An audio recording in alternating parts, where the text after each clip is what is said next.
The Lokar Car Show goes to the Good Guys Nationals in Columbus, Ohio, as we take a 50s themed trip down memory's fast lane. Didn't live in the 50s? Well, there were white hats and black hats, but for the next half hour, we're all going to be good guys.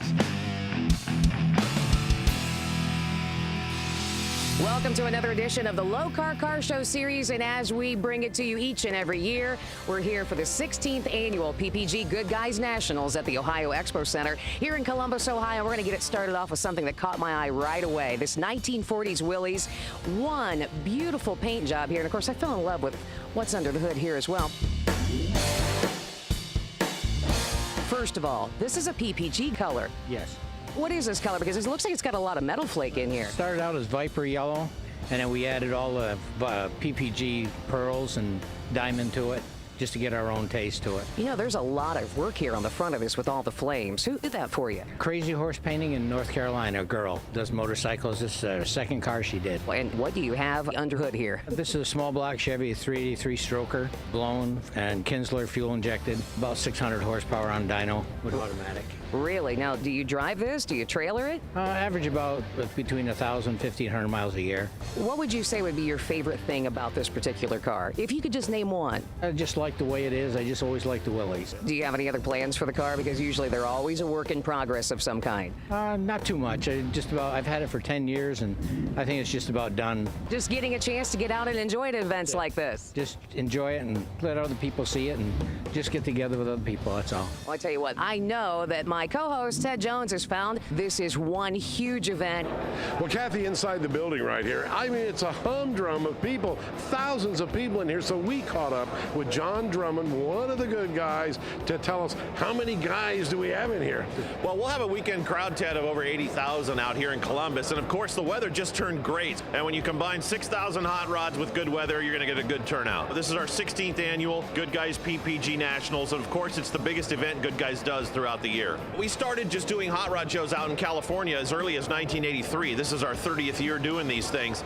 And now, of course, we've expanded the years up to 1972. So you'll see cars from 1972 and older here at the show. And you know, being a drag racing fan, those muscle cars are what it's all about nowadays. In the building right here, you can find about anything you need for a car. Yeah, we've got over 300 exhibitors inside the Bricker building here at the Ohio Expo Center. We also have another 100 exhibitors outside with their big show trucks. And you can find anything you want. I mean, you want to buy a nut and bolt for your car, you got that here. If you want to buy a complete rolling chassis, you've got that here. Of course, this is the best place to come shop too, because most of the manufacturers themselves are here in the booth talking to the public, answering questions for those do-it-yourselfers at home. Now, you don't have to have a car to join Good Guys. You definitely don't have to have a car to join Good Guys. If you're just an enthusiast, you can join our association.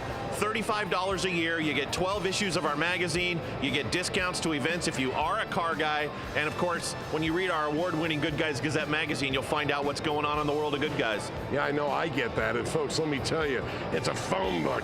The thing is thick and really interesting with all kinds of stories and everything. Be sure and check it out. Speaking of checking out, let's go back out to Kathy Fisher. Thanks, Ted. Strolling through here at the Ohio Expo Center at the Good Guys Show, and it's not too often that you see a beautiful 55 like this, made just as beautiful, but with the monochrome look. I mean, guys taking the bumper here that would have been beautiful chrome, and it's the same color as the car, the grill, you get the trim here. Jack, tell me, why did you do this? I like the custom look, and my two children are in college, so I had to go a little bit cheaper way to do it. And that's been 12 years ago, and I left it this way. And I'm going to leave it this way. It's the way I like it. The lures are a problem. When it rains, the engine gets dirty. And I got a lot of chrome in there, so I'm constantly cleaning. So hey, that's a problem, but I like my lures. What are you doing back there on the taillights? I'm putting new LED lights in. I got a small one in, I'm putting a bigger one in to have a little bit brighter. Well, you know, you got all that chrome under the hood and everything, and I know you've got a nice running engine. You've got some great pedals to put it down to the ground. There's some Lokar stuff in this car. It is. All my linkage, my gas and my brake pedal are all low carb. All right, this is just one of the many beautiful cars that we are out to see here at the Good Guys Show. This edition of the Lokar Car Show is being brought to you by Lokar Performance Products. Quality, plain and simple. ARP, the world leader in fastener technology. Flowmaster, the exhaust technology company. Heat Shield. Heat protection you can count on. And by Tough Country, leveling kits and lift kits for all major brand trucks.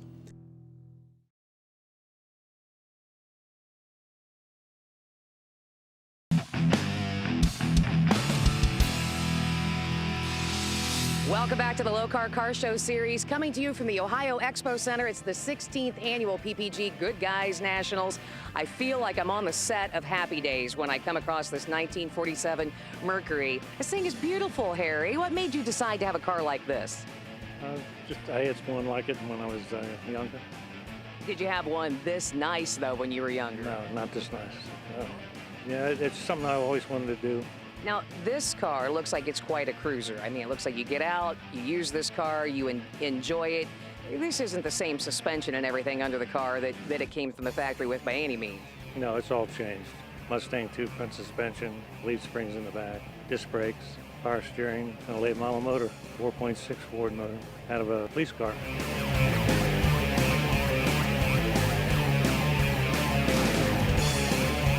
And you've carried the theme of the car right on top of that cover. All the running gears changed, but it looks stock now.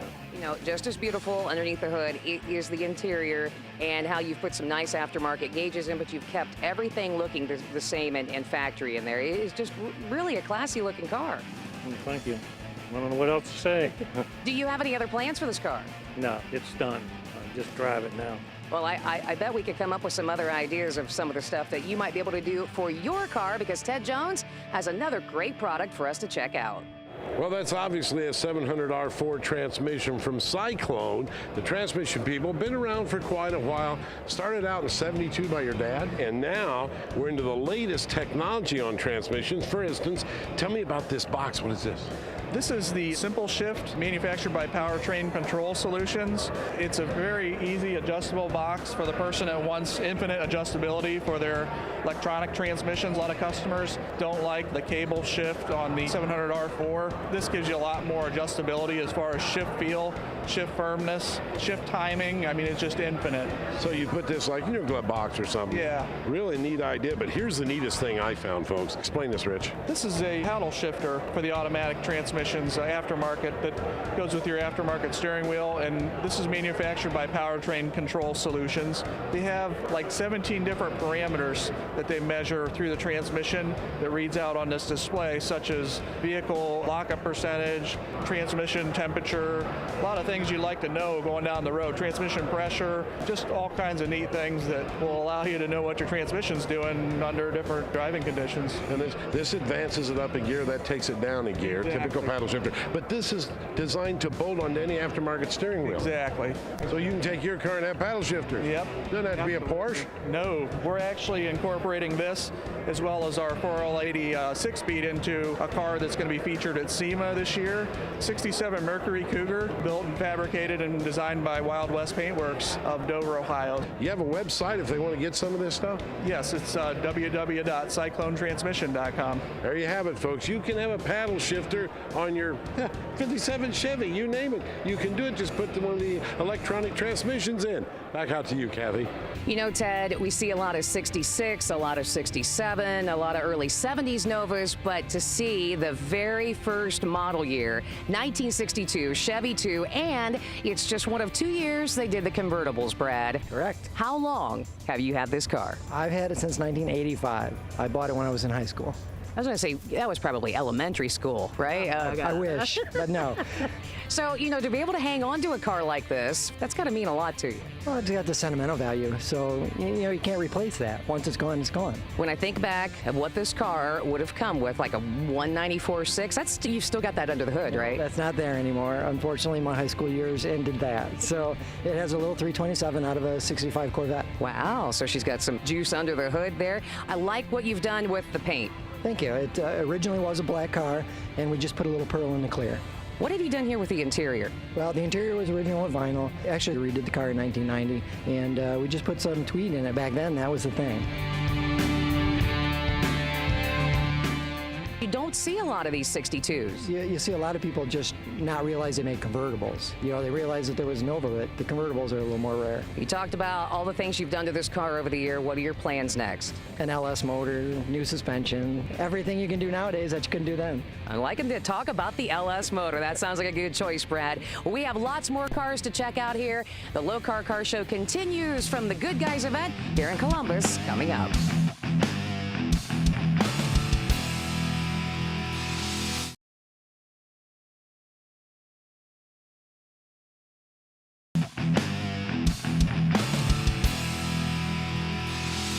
Welcome back to the Lokar Car Show series, coming to you from Columbus, Ohio. And folks, when you see that front end, it's the unmistakable look of a 1957 Oldsmobile. In my opinion, one of the best looking Oldsmobiles they ever built. I like the rocket planes here on the front. This was the Super 88, which is a step up over the regular 88. It was like a 98 engine and an 88 body. These things were absolutely gorgeous, and this thing has been restored to perfection. But when you see 3 wing nuts on the top of the air breather with a dual snorkel, that's a dead giveaway. There's 3 2-barrel carburetors under there, folks. That means this is the rare J2. It is an original J2, yes, sir. Wow. Where did you find it? Actually, it's a gentleman who was kind of getting rid of his collection, an old engineer from Chicago.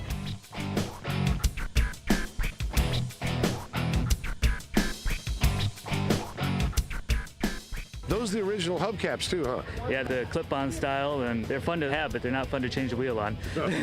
Is this the original color? It is not. It originally was a black and red. This is the color it was when I bought it. I did all the mechanic stuff. The body is the way I got it. I'm still contemplating on going back to the original paint job or not. All right, well, you've done a beautiful job. I mean, it's gorgeous inside.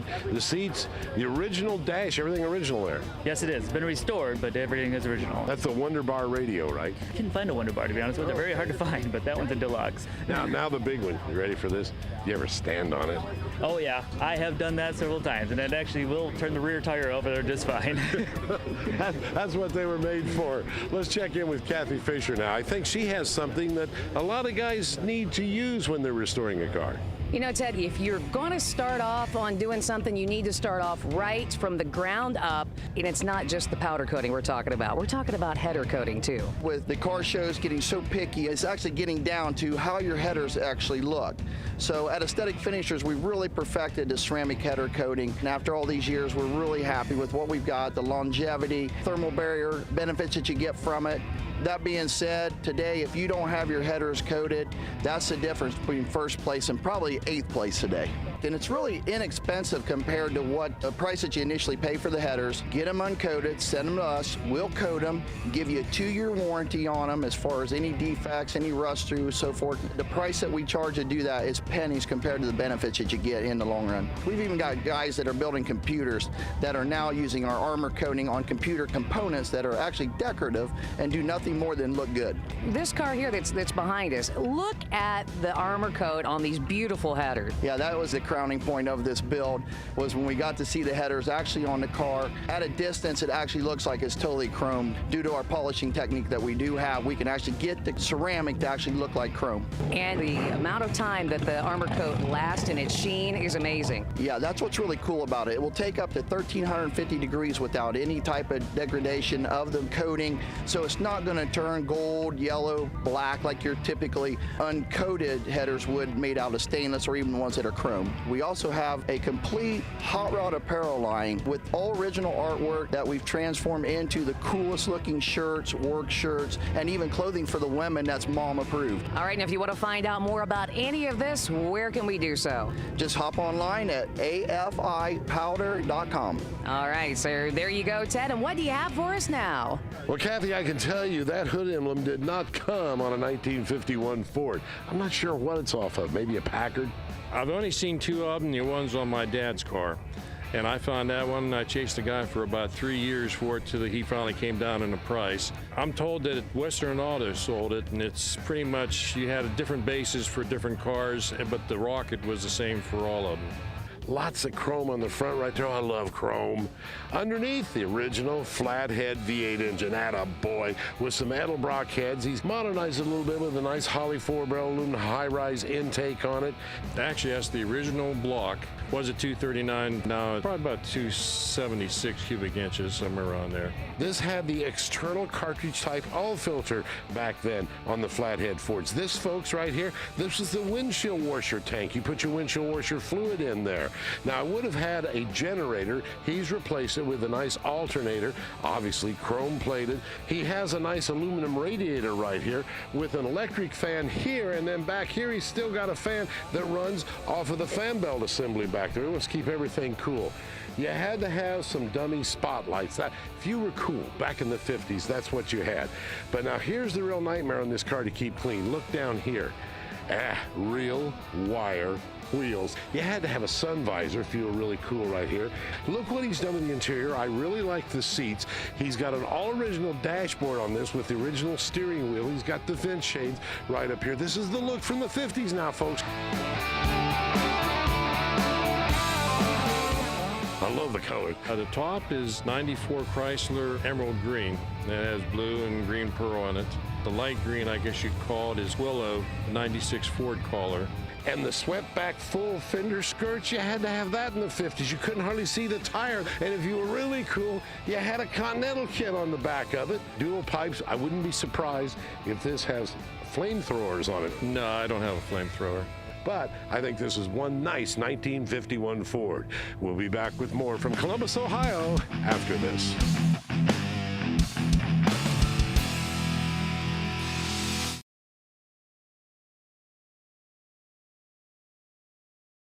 This edition of the Lokar Car Show is being brought to you by Lokar Performance Products. Quality, plain and simple. Stage 8, the world's best locking fastener. Best Stop, fit, function, style. B&W Trailer Hitch, American-made towing products. And by Tracker Plasma, best value, best service, guaranteed. Welcome back to Columbus, Ohio on the Lokar Car Show series with the good guys. We got to do a little street rodding, folks. 1940 Ford, and I think tapping on this just might be a steel body. Now, the question is, was it an original 44 steel body or one of the reproductions that a lot of the people are making? I can't keep up with all that. I love the color, and it has that 50s look because it has all of the louvers. Inside, it looks like he's got a tilt and telescopic steering wheel, which all street rodders do. A little vintage air for air conditioning to make her comfortable. You shave the door handles. Again, that's something you want to do with a street rod.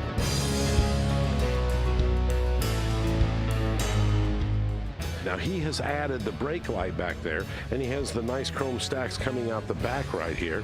I'm really curious, though, about the color on this car. We started off with a mica orange and tinted it up with a little bit of brown. It took a long time to get this color and get it right. I've had it since 1984. Got it off my father-in-law, Bill Rogers, after I married his daughter. It's a steel car. Originally it was from California. It's still got the original frame, and it's still all steel. I rebuilt the car 5 years ago, put Chevy running gear in it, Mustang suspension, air conditioning, some vintage air. Just a nice, easy, smooth car. And the turn signals. We kind of molded them into the front of the fender because the other turn signals would have been on top of the lights, and I never did like them on top. You really have to hunt for the turn signals. Look at that. I mean, it's really hard to see them, obviously. Unless they're blinking, then they're probably pretty obvious. But the thing I just discovered, barely, talk about ghost flames. Folks, that is ghost. I mean, ghost flames. You can't hardly see them. Let's check in now with Kathy Fisher for the Lokar Lowdown. On this week's Lokar Lowdown, Jeff, we're going to be cleaning up the interiors a little bit, making it look a lot nicer on Ford Broncos. Yes, we have our new direct fit pedal pads for the 1966 to 1977 Ford Broncos. Wow, and these are real easy to install, too. Yeah, they're a direct bolt-in. The brake and clutch and the e-brake actually bolt over the stock steel pad, and the throttle pedal pad actually attaches to the stock throttle lever. You know, and these are all billet. They've got the nice grips on here, so your foot's not going to be sliding around. But what if I want that nice Lokar Midnight Series? They're available in the Midnight Series as well. Okay, you want to find out more, all you have to do is go to lokar.com. They are celebrating their 25th year this year. And you can like them on Facebook. You know, that's the unmistakable run-in of a 1937 Ford. But this 37 Ford is a pickup truck. I'll get to that in a minute. First of all, I like the hood, the way it opens up right here. Take a look under the hood right here at this custom air cleaner. Have you ever seen anything like that? And obviously, the guy is really proud of the fact that John Barrett, Hot Rod Engines, did the engine in this car.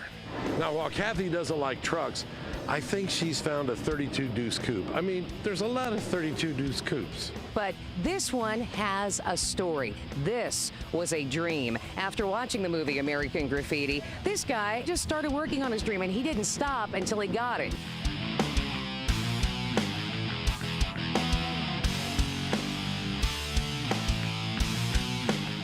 .350 crate engine, nice Lokar products on here with our locking dipstick. This car is a dream to look at while Ted is still drooling over that green truck. Yeah, Kathy, but your interior's not done on that Deuce Coupe. Look at the interior on this 37, absolutely gorgeous. He took the paint theme, brought it inside to the dash with a custom console. You didn't buy that, folks, down at your local auto parts store.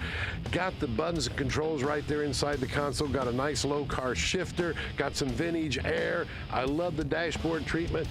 I like the way that he took and brought the exterior inside right here with some nice pinstriping that goes all the way around. You want to talk about pinstriping? I got pinstriping that goes all the way around, but this car, this is all the stuff that's done by hand. I love to watch these folks when they do that stuff. You got it here, you got the nice touches here, you have it on the front fender here, and as you carry that pinstriping back, cheater slicks, gotta respect that.